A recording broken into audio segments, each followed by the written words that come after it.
말씀 보겠습니다. 시편 141편 4절에서 7절까지 말씀입니다. 같이 읽겠습니다. 내 마음이 악한 일에 기울어 죄악을 행하는 자들과 함께 악을 행하지 말게 하시며 그들의 진수성찬을 먹지 말게 하소서. 의인이 나를 칠지라도 은혜로 여기며 책망할지라도 머리에 기름같이 여겨서 내 머리가 이를 거절하지 아니할지라. 그들의 재난 중에도 내가 항상 기도하리로다. 그들의 재판관들이 바위 곁에 내려 던져졌도다.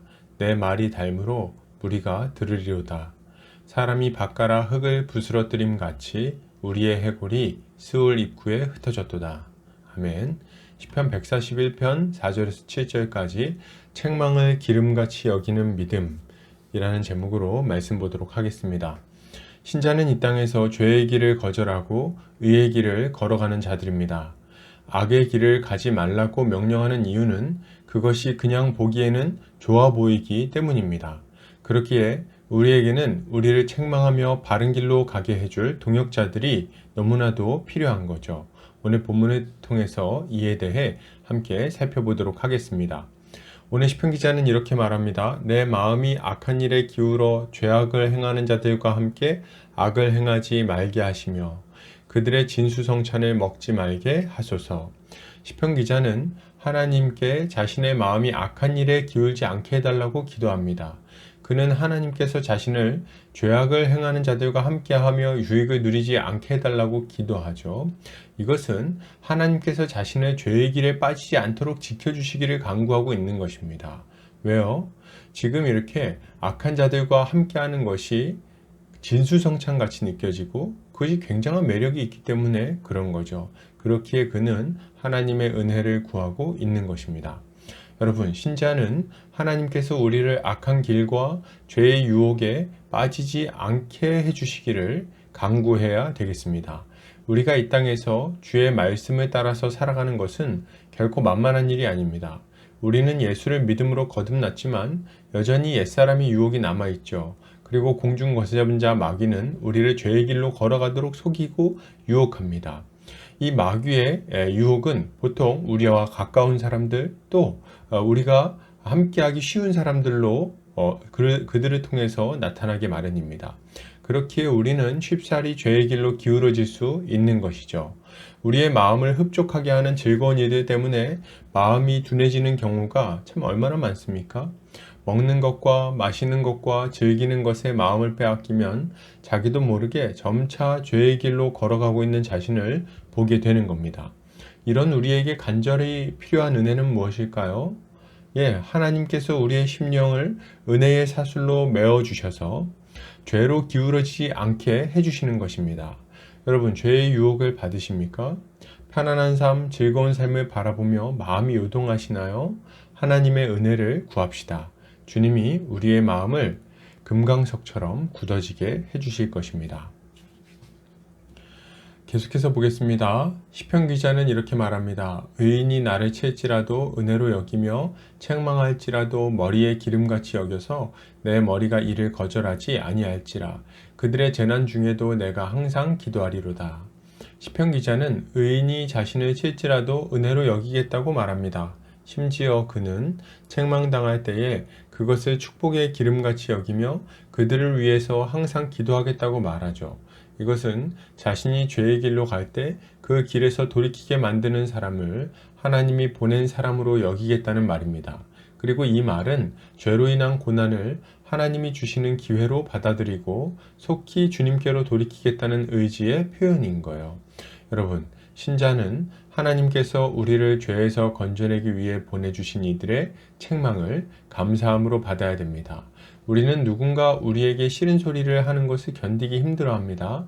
그것이 맞는 말이라 할지라도 감정적으로 싫어하고 거절하는 경우가 많다는 말이에요.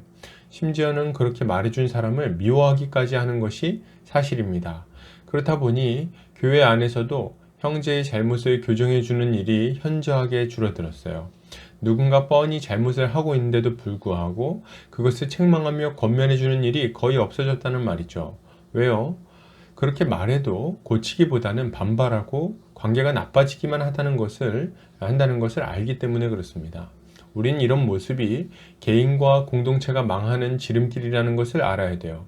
우린 누군가 우리의 잘못을 책망할 때 그것이 옳은 말이라면 겸손한 마음으로 받아들여야 되겠습니다. 그리고 죄에서 돌이켜야 되는 거예요. 고집 피우지 않아야 됩니다. 우리는 우리를 책망해주는 사람을 귀하게 보고 그를 위해 기도해야 됩니다. 물론 이것은 교회에서 서로 정죄하는 분위기가 되어야 한다는 말은 아니죠. 교회는 사랑으로 서로 용납하고 용서해야 됩니다.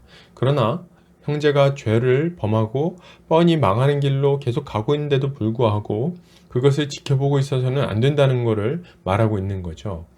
형제의 명예를 생각해서 1대1로 만나서 진솔한 마음으로 잘못된 일을 회개할 것을 요청해야 하는 것입니다. 그러므로 여러분, 우리는 우리의 죄에 대해 책망하는 말을 들었을 때 변명하지 말고 겸손히 회개해야 되겠습니다. 그리고 함께 의의 길을 가려고 애쓰는 형제들을 귀하게 여겨야 하는 거예요. 이렇게 할 때 우리는 점점 더 존귀한 그리스도의 형상을 닮아가게 될 것입니다. 계속해서 보겠습니다. 시편 기자는 이렇게 말합니다. 그들의 재판관들이 바위 곁에 내려 던져졌도다. 내 말이 닮으로 무리가 들으리로다. 사람이 밭가라 흙을 부스러뜨림 같이 우리의 해골이 스올 입구에 흩어졌도다. 시편 기자는 재판관들이 바위 곁에 내려 던져졌다고 말합니다.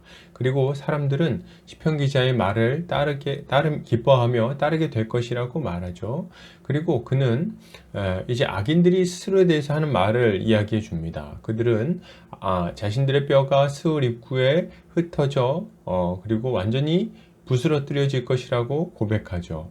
이것은 하나님께서 거짓된 지도자들을 심판하시고 의로운 자들을 높여주실 것임을 분명히 알려주는 말씀입니다.